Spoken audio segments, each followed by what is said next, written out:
All right. Hi, everybody. I guess I'll get the ball rolling. How's that? Hi, everybody. It's so good to be together. And thank you. And I appreciate you all, listening to this second round of this podcast. I think it had a lot of depth and a lot of impact, lot in it.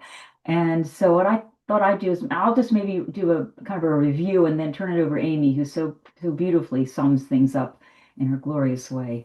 Yeah. So welcome all.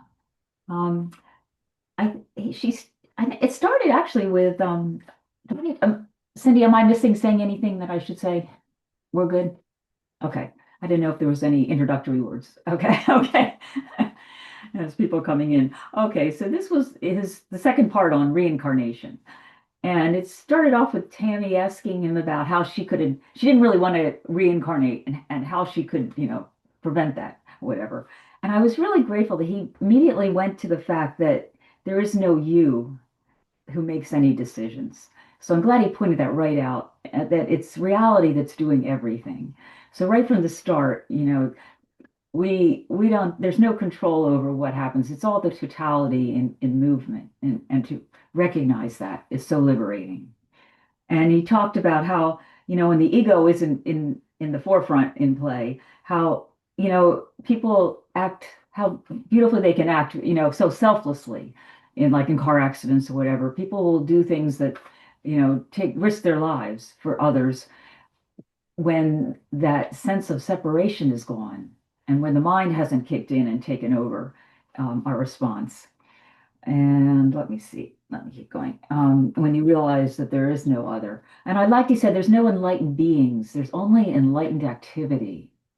So meaning that there's no one doing anything, it's just the reality playing through us. Let's see. And to let every moment decide.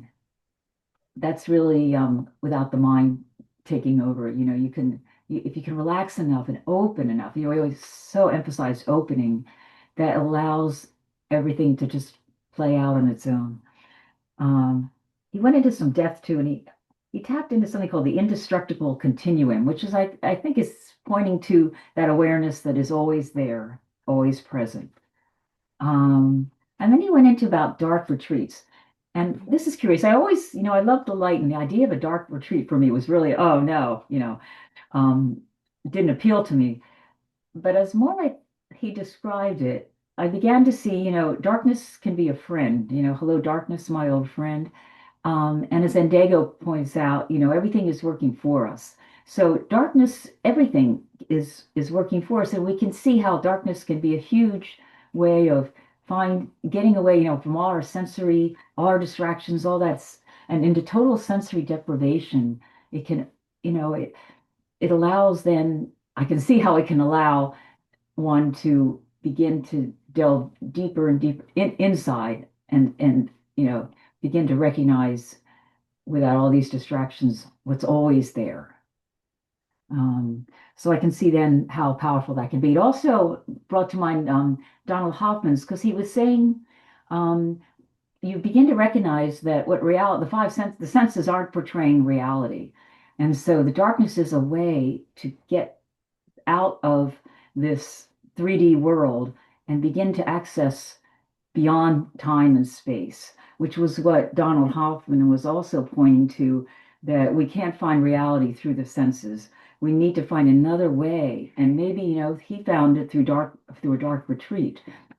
So I thought that was really kind of interesting. So I have to show you all this. I did get my mask. I don't know. I haven't tried it yet, but anyway, I thought maybe for four minutes. And then let me see what else I want to remember. Oh, yeah, and he talked about, meta crisis is all this distraction. We're so distracted all the time, and we don't really realize it. I think he's saying it's like consciousness is contracting every time we are distracted. And he again emphasized the importance of trying to stay open and relax. It's so simple, but it's so challenging. Let's see. And that's in our thoughts too, how fleeting, moments we contract around different thoughts. There again, that's a contraction. Oh, and then he went a bit into about psychedelics. I probably won't go much into that, but he talked about that all spiritual experiences in entail an opening, an openness, an opening. That's kind of the fundamental approach is that opening and relaxing. And that also, I was kind of curious that, the most dramatic experiences are probably when are with when someone is most contracted. And I was thinking of like Eckhart Tolle and, Byron Katie. They had these extreme experiences, but it was because they were so contracted, so depressed, and so the contrast was huge. Um, okay, let me see. And so, meditation, dream experiences open us. See, Rick, they have a way of opening us, and darkness can open. And then he said, ultimately, meditation is that habituation to openness. And at death, there again, it's really an opening experience. Let me see. And then he went into ways of how we can practice that opening. And he talked about that breath meditation, one breath meditation, uh, which was an antidote. He used the word antidote to impulsivity. So when how often we are reaching for the phone, it is. I think it's kind of like the pause that we've heard so much. The pause is to stop, and he uses the technique of taking a deep breath. It kind of gets us out of the habitual of some of our habits of impulse that are impulsive without really recognizing, gives us a shift. So we don't have to, he calls rebirth. We don't have to rebirth every time. We can, stay connected. Yeah, he called it as birth control, taking that breath. Let's see. Let me see. Oh, and I also appreciated, talked about the eyes are the most dualistic of our senses. And you're talking about the relentless scrolling and how much our eyes are constantly focusing and looking, and that was the importance of his idea of looking up, taking a stop and gazing up. And it does really shift you, when you take that time, take a moment to shift your attention outward, and opening it gives you that opening experience. um let's see. And as he said, yeah, and then I thought, curious that the eyes are the most dualistic. So that's why in the dark, those senses are turned off in a sense. So it gives you that opportunity to open, open, open. And the gaze is opening your whole visual field. Let me see. And how eyes seduce us into form. You know, eyes are what always perceive separation in objects. I thought that was really curious, interesting. um an opening, yeah, preparing for the, and I guess the next he went into then about how to help people who are at the going through the death process at their bedside. And I thought was very helpful to he ultimately came down to just being with them in a place of openness and calmness and just listening, silence. And then you become the anchor to them, the kind of that grounding presence that really is so, so helpful. Um, and as their whirlpool dissolves and comes apart, they're opening up. And you can meet them. I love that, that feels the Rumi's field, where you can meet, you can connect there. It's just, there is that field without you don't need the body, and how he can talk to people who are passing or past. I think maybe we all do. Sometimes we talk to them. Um, and you can meet in that space that's always there. Um, let's see, anything else? Meeting in the collective non-dual stream, he called it. The infinite field. Um, Let me just see what else. Oh, and then he talked about, getting that atmosphere of someone giving you a big hug, that warmth, and that it makes you just relax. That's the presence that you can be for people. That's when they're going through very stressful, traumatic, or all that change, and opening up. Okay. Oh yeah, and the importance of letting letting reality lead the way, and just being that openness to respond as the situation arises, and without your own agenda, without an agenda. Allow the divine to handle everything. Um, Oh, yeah. And then he went in, I guess, to the point, I was kind of curious. Um, what are we most attached to? And it's the body, what are we most attached to? The body. And there again, that's if our mind is glued to this body. And so when the rug of reality is pulled out for us, when the body is just, dissolving, whatever, um, we have a natural reaction to grasp. As you said, when he was walking on ice and you almost feel like you grab something, that's that impulse to grab something. And we all can notice that, and that that reaction to grasp. And that's the thing, the first thing that we want to try to instead, try to open. And that's what pulls us back into reincarnation, I was saying, because immediately the mind wants to grasp onto something, grasp onto form, grasp onto that security, which is really just the ego, that sense of separation that but wants to grasp onto form. So the more we can practice opening and allowing, the easier it'll be to not be so attached to our body and this world's forms. Okay, let me see. And he did go through, oh yeah, and how underlying that panic is so solidifying, contracting. And I'm just going to skip over some. He did try two experiences, two practices, and I wanted to ask you all because the first one was when it's it's the retreating when you have when you're very overwhelmed with something, he the practice, of retreating back, and so that you get to the point of being that silent witness. And he used that experiment, make your mind really busy. I don't know if you remember. I was no way able to make my mind really busy. And I don't know if anybody was able to do that. But I really didn't understand. I couldn't make that happen. But I knew what he was pointing to, that even amongst the busy mind, and maybe like Amy, like, or in a dream, if you can step back and notice that there is a witness always there behind all that noise and upset and trauma, whatever, in the mind, there is always that witness. And I think that's what he was pointing to, recognizing that. And that's one way. And the second way was the tantric way of going into it totally, so much so that you become it. And I loved his T.S. Eliot, what was it, the music, become the music while it lasts. And going so much into the pain or something that there's no one there anymore having pain. There's just that intense emotion. Um, and I'll just skip. I really liked how he ended it. That when he talked about let me see here. Oh yeah, this.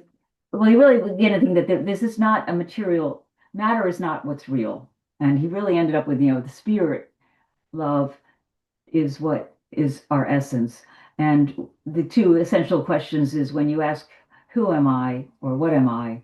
It really solves the ultimate riddle. Once you can recognize, you get comfortable with this, with the sense of emptiness or, nothingness.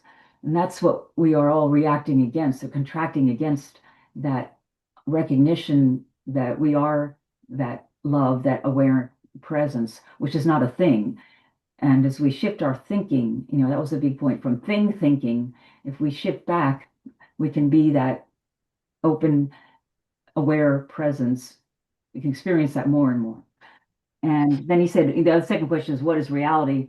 And that also made me think of Donald Hoffman, that's what he's pointing to. What is reality? Um, and let's see. And we are born, of course, into this matrix of thinking from age 7 on. We are taught of this, that everything is real that we see and can, feel and touch. And it's kind of the tyranny, he called it the tyranny of appearances. I love some of his words.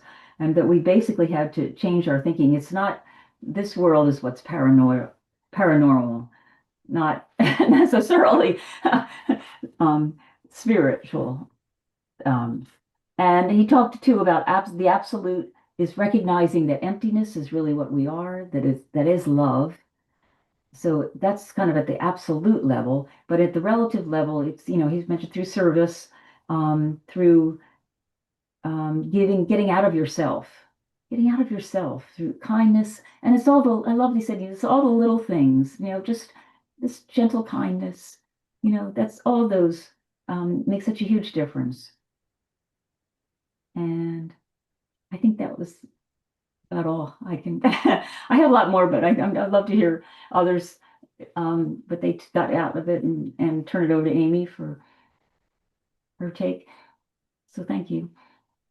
Thank you, Mel. This got us in a little bit deeper, and I think you summarized all the points I was going to make. I would just go off on a couple of tangents. Um, One of the things that Donald Hoffman says in his interview, he uses a term called minimizing surprise. And he says people that the goal is to minimize surprise because then you're open to the more open you are, the more you practice openness, the more you minimize surprise. And that just reminded me so much of because when we're surprised, we contract. And it really reminded me a lot of what he was saying here about being open. And in Dago's Everything is for Me. And he said, if your work is not of benefit to others and to this world, it's irrelevant. And I loved that. That was what he said at the end. And I think the work that we do here is of benefit to others and to the world. So I did contemplate that a little bit. And that was always something that drove me in my younger years about, who was I benefiting with my work? And that's why I was never good at marketing or sales. Um, I don't know. I think there were some other questions that, that were raised in this. And he talks about grasping and habituation, but I wondered who's grasping and who's habituated. Um, and there are no persons, but there are just patterns. So there are habituated patterns.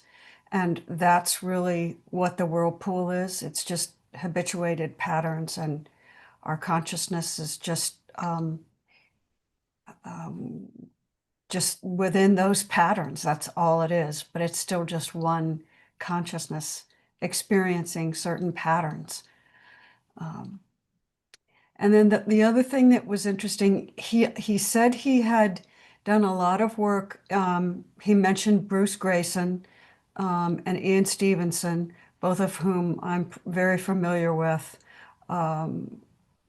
their work on near-death experiences.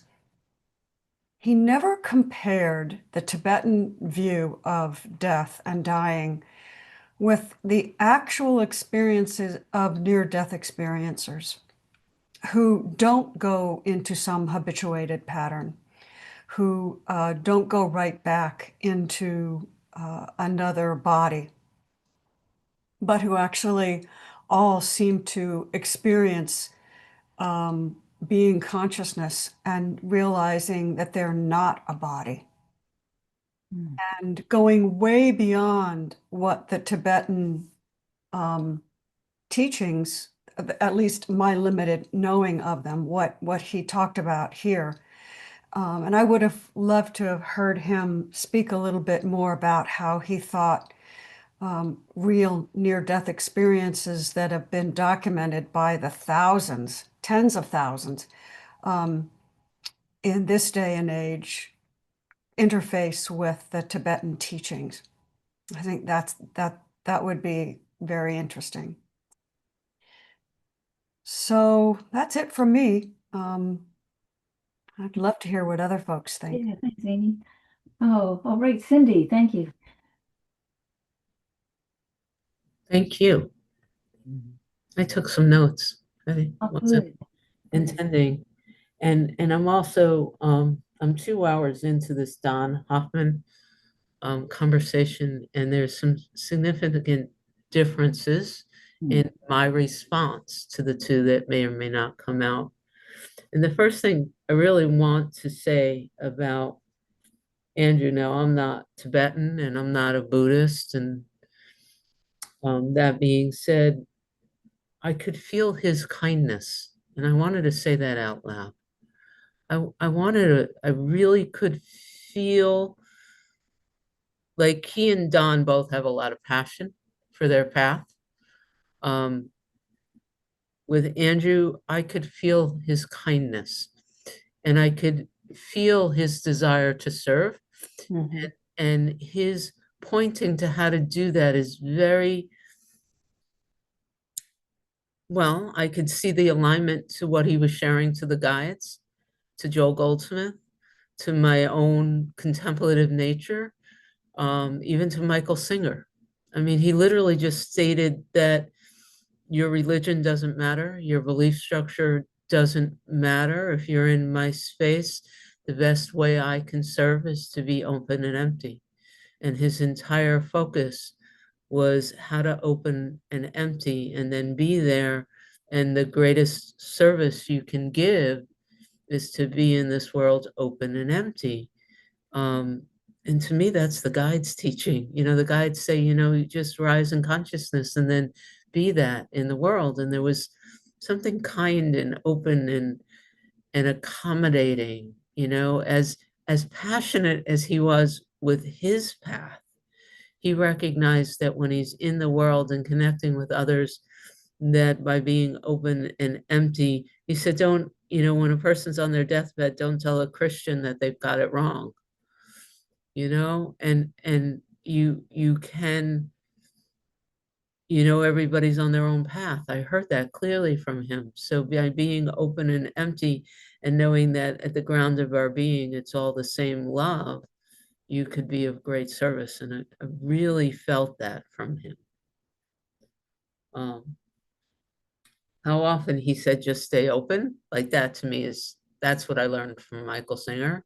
And so this understanding that no matter what life treats, how life seems to hit us, the art of learning how to stay open and really being um, in whatever's going on without denying or closing or contracting against. It I found it very beautiful. I loved a number of his quotes.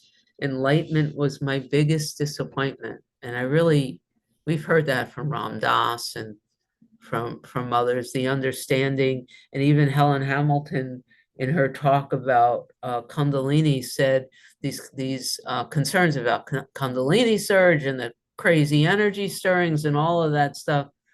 They're not the Kundalini, they're the contraction to um, the ground of our being is the truth of it. And I could hear that, you know, I could, I really enjoyed this understanding that the greatest of these awakening experiences occur for those who are the most contracted.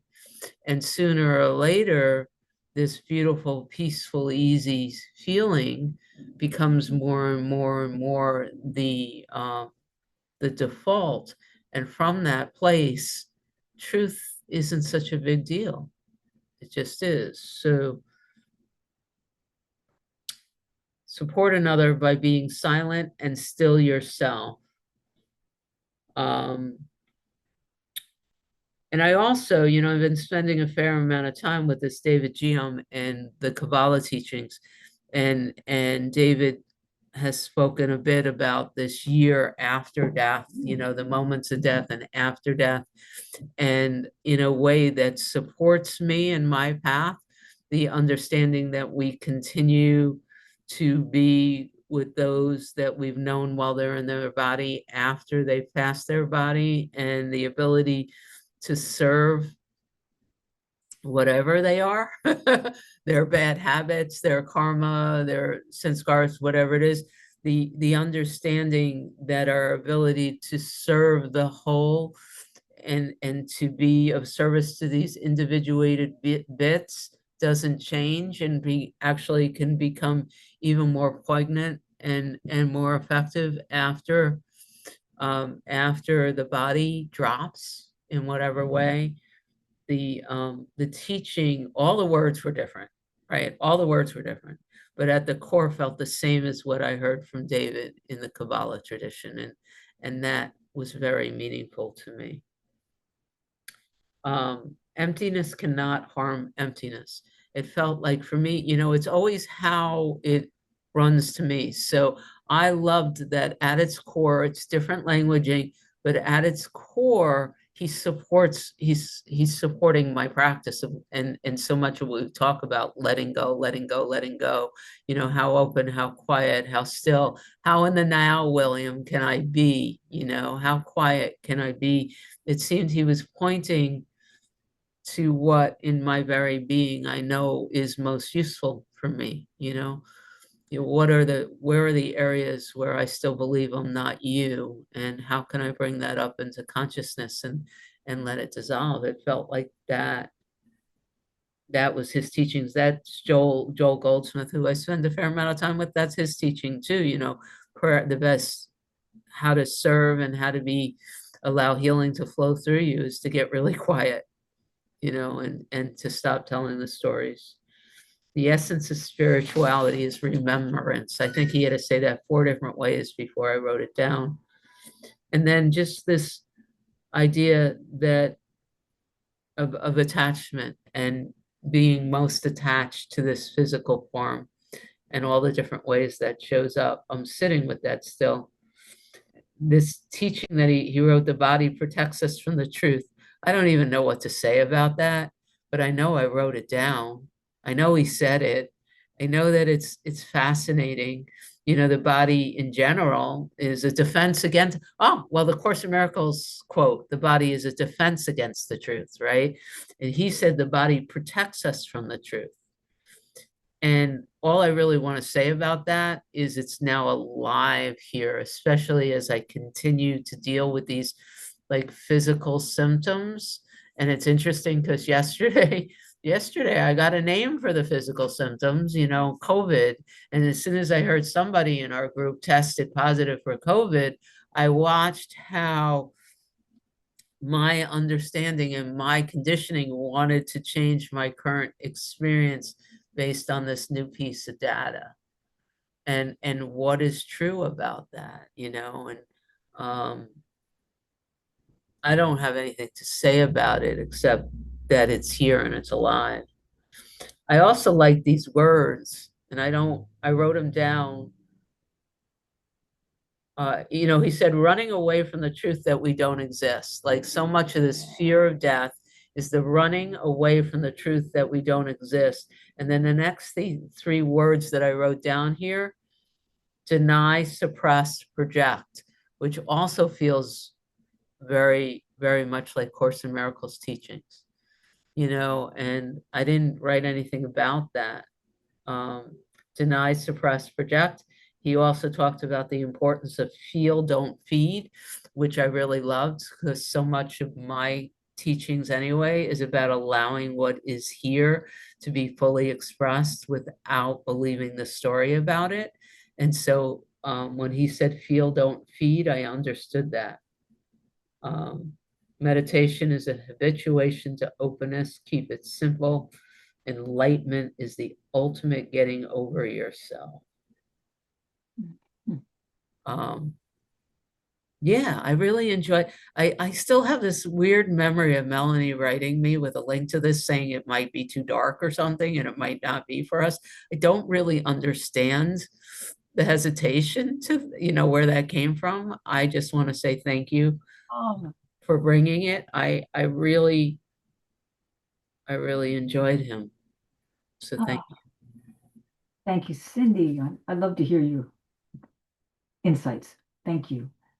And Patricia, thank you. Hi, Patricia. Thank you. Yes, I loved it. Oh, I thought it was wonderful. And I took a lot of notes too. I love the idea of these dark retreats. Sounds difficult, but I like the fact that he said do it 40 seconds and then do it 4 minutes, get to 4 minutes. And I love the fact that Tammy was talking about getting, and you got one. yeah, haven't used it yet. I need to get one. I'm going to try it. I'll work with scarves for now.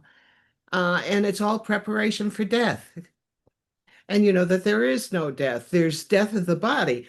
And I just really like so much what he talked about in terms of the reality of what we've known. We get born and that becomes our reality, the reality of this body, of being in this body. And it starts, I mean, developmentally, psychologically, it starts around the age of 7 when we begin to differentiate stuff.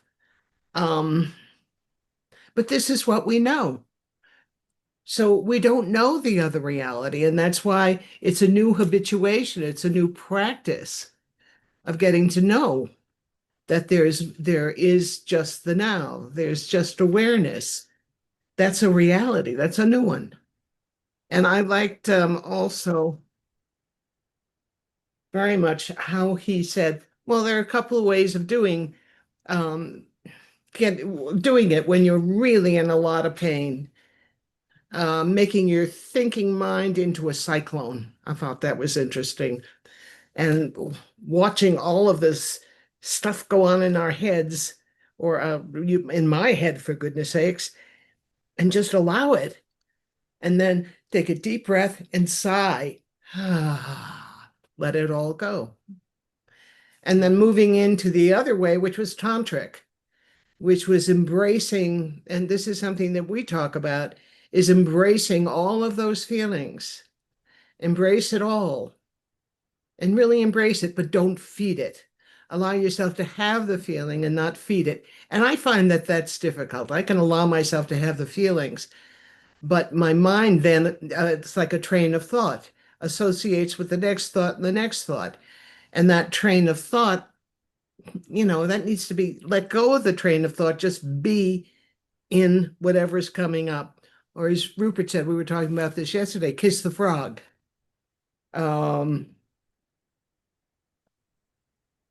Feel it, but don't feed it, which is basically radical acceptance, accepting what's coming up. And to say yes to it in a loving way, to be kindness, to turn that kindness into ourselves and to do Tonglen, not for ourselves and for other people. And I I love the steps of Tonglen where you have loving kindness for yourself, and then you move into your world that you live in, and then you move out into where you live, and then you keep moving out into the world, sending loving kindness.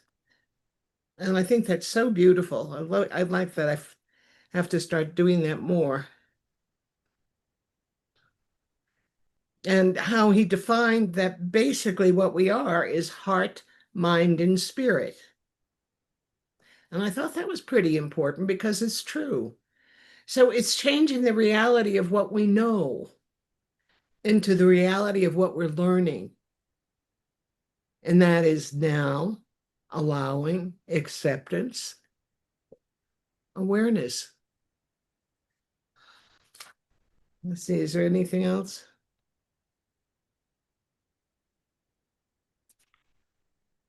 I think that's kind of sums it up.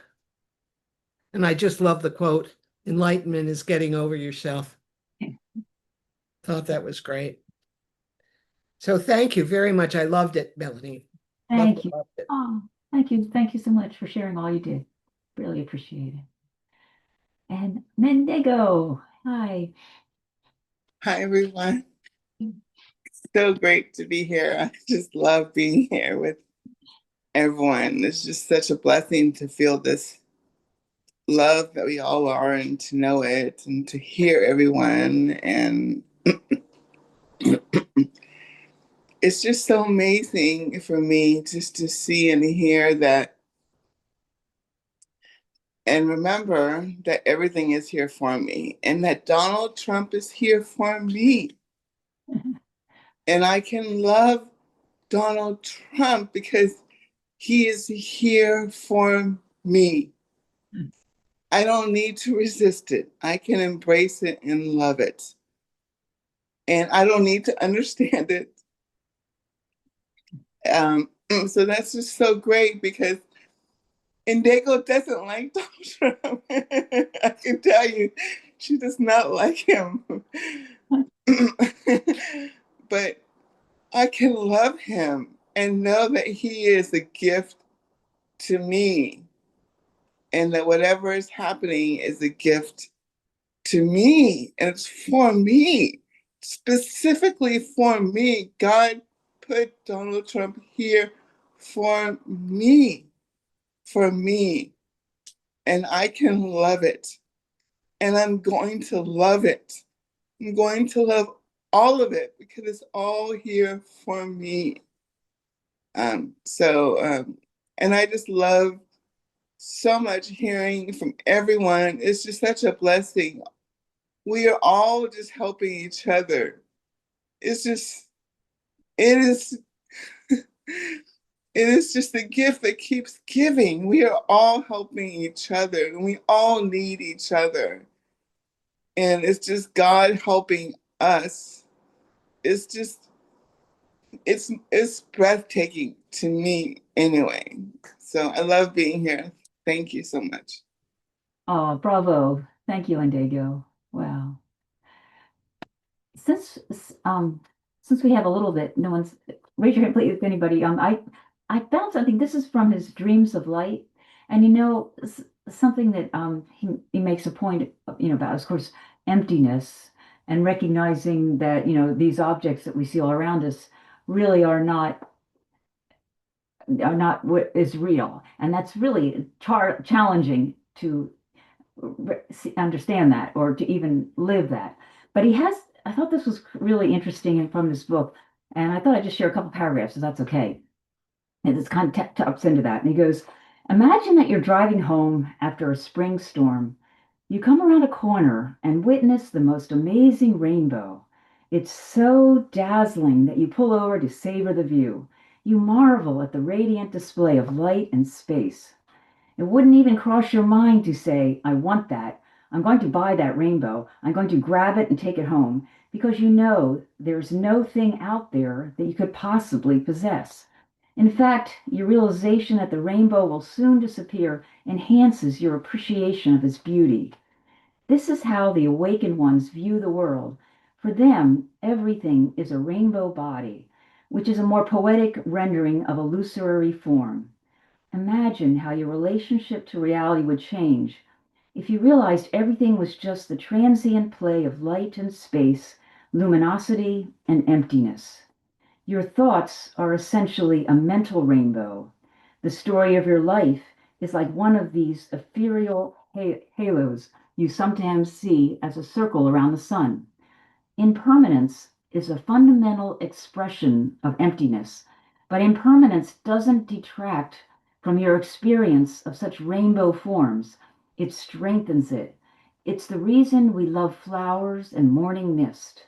The fragrance of fragility, the scent of impending death and evaporation brings things more fully into life. You're sitting on a rainbow. You're holding a rainbow book in your rainbow hands. You're going to eat a rainbow meal that will turn into your rainbow body. And then in part one of this journey, I'm going to drive you around the corner of materialism and invite you to step out and enjoy the rainbow view of reality, the spectacular scenery of emptiness. So doesn't that kind of give you a sense of what he's pointing to, that things aren't quite as permanent and solid as our mind tells us. And it really, kind of shifts how, things affect you when you can, appreciate their beauty, but also their impermanence. But then it also That points, rainbow, oh, yeah, go on. sorry. Oh, That rainbow effect around things is called a glory. oh, cool. That's great. I never Yeah, heard that. I was looking that up because like I see things around like it's different like that effect around the sun that there's like when there's an entire rainbow is the glory, but like I was like looking at things, I was seeing it around planes and like birds where it's just like radiating like mist, like in old paintings when there's like a halo like around like a dove or something. But that's different. But yeah, that's Cool. cool. I was also thinking like of fireworks displays. you know, this burst of beautiful, and then they all kind of fade out into the darkness, you know. But you need the darkness to see it. The more dark it is, the more beautiful. Yay, thank you, Cindy. The more beautiful it is. Thank you. And Cindy, come share. Isn't that cool? I found out by accident yesterday I could do fireworks, Cool. arts and fireworks. Um, Thank you. The writing was beautiful. Um, I I'm inspired to just ask this question or say it out loud. The title of these 2 or so hours, the podcast that we've been discussing last week was What Reincarnates, Part 1 and Part 2. And I'm just noticing that we didn't really talk about reincarnation. And I just wanted to put that out there. Um, I I don't even have an opinion anymore. I used to do a lot of past lives readings and I've had experiences, but I just find it very interesting that they entitled it that, and yet we didn't talk about reincarnation. It didn't come up for anyone. I don't remember it coming up last week really to any great extent. And Yeah, I think it was somewhat of Tammy's. She was doing a series, and she has several other ones. And one's on near death, I think, Amy, where she interviewed someone too. So she was doing a whole series on quote reincarnation. So some of the other speakers, I maybe spoke more to it. But I always question reincarnation. You know, the body doesn't. You know, it's all awareness, right? And it's just it's all out there, it's all available to us, so it's just remember, I don't know, um I have not sure on that either, on that one either. But thanks for bringing that up. Maybe Tricia can help us out here. Well, what I heard him say is that reincarnating, it's like every one moment dies and a new moment is born. So every moment Hmm. is a reincarnation.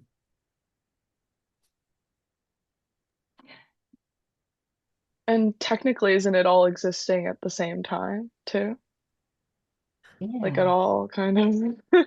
probably now anyway, so um Yeah, I would like to, it's like, as I have told you all, I've been doing this course on preparing How Not to Die is the name of the course from Lion's Roar. And that's a referral all the time. One moment dies, and then a new one is born. So that's a continual dance until when we die, the body dies, and then there's a new moment. So moment, and it's a moment, and he does refer to that the death process is a process. It's not just, okay, you're dead. It's a process of dying. And he does refer to it. He says, I was with my mother when she died. And then he made some reference. He says, I still talk to her. She's still around. So that sense of essence is still present. mhm. That's Thank my understanding. thank you.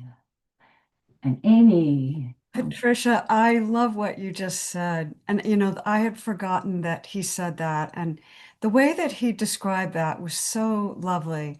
Just that she's just changed from material form to something else. But the way he talked to her was so personal and lighthearted and interested. He was so interested in communicating with her. And he was so gentle Yeah, in his openness. yeah. Very gentle man for sure. Um, yeah. And appreciate also, Patricia, you're bringing up Tong Lin, which is a beautiful practice. And it might be something, I don't know if you'd be willing, but it might be really um, interesting for us to do a Tong Lin practice and just, choose a time to get together via Zoom and have you lead us in Tonglen. It's a really powerful, powerful practice. It certainly is. If I can find Pema Chodron does the most beautiful job on Tonglen. If I can find a connection or YouTube on that, we could start with her teaching because her teaching is so full of heart. I would love to do that. Okay. Um, I'd be glad to help in any way. yeah. The other thing I just wanted to say was I love May's reminder that everything everywhere is happening all at once, right? So this thing of reincarnation isn't, it reminds me of what you have reminded us, Mel, often is that now isn't like this moment of now. It's always now. It's not just the space between the past and the future. It's always, always now. And so this reincarnation thing is, who's reincarnating? And I'm just moved to bring Christian Sundberg into the conversation again because I'm just curious. He seemed to want to incarnate because it's so refined his soul, for lack of a better word. And so it's not something that you want to get out of necessarily. It may be that you still feel, whatever you is, that the larger self, the upper room, feels that there's more to be refined, and so wants to come right back in. It's not because you've done it wrong or you haven't had a good death, or it may be that it's the higher purpose is to just come right back in. So I thought that might be worth mentioning, and then it's all happening all at once. The last thing is for those of us who are getting older, which is most of us, I mean, we are thinking about our death in different ways than some of the younger folks here. It's more, it has an intensity and a relevance that is more pungent, I guess I would say. Um, and so these conversations about how to die, not that we don't have any control, we are what this is doing in a way is as we become more familiar with death and dying, we are doing what Donald Hoffman said is minimizing surprise, right? We're opening, allowing, and so hopefully we have a more conscious death, whatever that means. Which is about the only thing I can think of that I'm working on around death is just to have a more conscious death, right? More open, accepting, conscious death so that I really can, if it's possible for me, to experience that transition from being so heavily into form to lifting out of form as with as much awareness as possible. That's kind of where I am at this point. So again, thank you, Mel, and Thank you, Amy. I'm there too. I'm with you on that one. Thank you. Patricia. Yay. Just to build on what you were saying, Unique, the more conscious we are in living, and I think he referred to that, and so did in Christian. As we become and more committed to living in the now, living in the present moment, that practice, that new habituation, shall we say, is the preparation for death. I mean, I think that's really at the heart of it for me, and it's practicing. If I'm more in the now and I'm more loving and I'm more generous, that's where it's at. And, and that's something that we all do here. How often do we all say we love each other and we care about each other and we're here for each other? And it's true. We are. So anyway. It's like rolling out the red carpet, right? Yeah. Yeah, yeah, yeah. All that, yeah. Ah, and Dago. Thank you. Hi, everyone. I love hearing what everyone's saying, and I just love hearing um, the opening and allowing. At least for me, that's just all I want is why are we not allowing everything? Because everything is God and everything is love. Um, so I just, at least for me, that's all I want is opening and allowing. And I just so much love just hearing that. That just spoke right to my heart because everything is God and everything is here for us. So yeah, and I just love, I'm just, I'm just so blown away that we are just growing together. It's just so amazing how we all are growing together in this love. It's so beautiful, all of it. So thank you. It is. It is. Thank you. And Nabago, you are full of wisdom, and I thank you so much because your heart is open.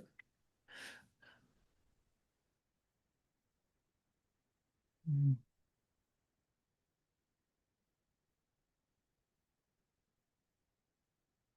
Well, Cindy, do you think we should wrap up or unless anybody else? We certainly can. I mean, we meet again in 3 hours. Yeah. Yeah, can I just say thank you? Next week, we're doing a near-death experience led by Michelle. And then I'm going to find a video for the week after. And then the following 2 weeks, there's going to be, I got to get the dates right. I know Patricia is leading something in November and Livy is leading. Patricia's leading a conversation with Richard Rohr and Oprah. I think that's November 20th, right? Yeah. That's yeah, with Richard Roy. And it's long, by the way, but it's worth it. It's really Yeah. worth it. It'll be on the website today. And Livy sent me a video. Now I can't even remember who it is, but we're doing that one November 13th. I have it in the email. I have to go grab it. November 6th is going to be a surprise. But you know what? Right now, I think it's Paul Selleck. It would be fun to listen to Paul Selleck do an interview as opposed to channel the guy. I saw something come through and I have a feeling that's what we're going to do. So, yeah, let me stop the recording. So much love here. Mm.